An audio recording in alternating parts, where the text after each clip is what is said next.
امریکہ کی غلامی سے ہمیں کبھی کامیابی نہیں ملے گی۔ حماس کی حمایت پوری امت پر فرض ہے۔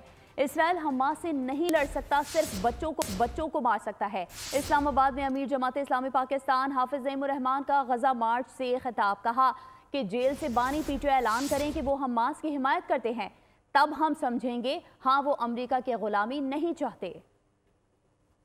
امریکی غلامی میں کبھی بھی ہمیں سرخروئی حاصل نہیں ہوگی۔ جو حماس کے مجاہد جہاد کر رہے ہیں، پوری امت کا فرض کفایہ ادا کر رہے ہیں۔ اسرائیل نے کیا کیا؟ وہ حماس سے نہیں لڑ سکتا، وہ بچوں کو مار سکتا ہے، وہ بمباری کر سکتا ہے، وہ فاسفورس بم پھینک کر انسانوں کو جلا سکتا ہے، لیکن وہ جہاد کا مقابلہ نہیں کر سکتا۔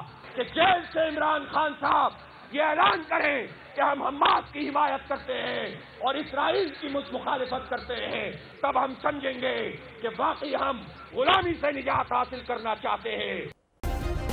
سبسکرائب کریں اور بیل دبائیں تاکہ کوئی خبر رہ نہ جائے۔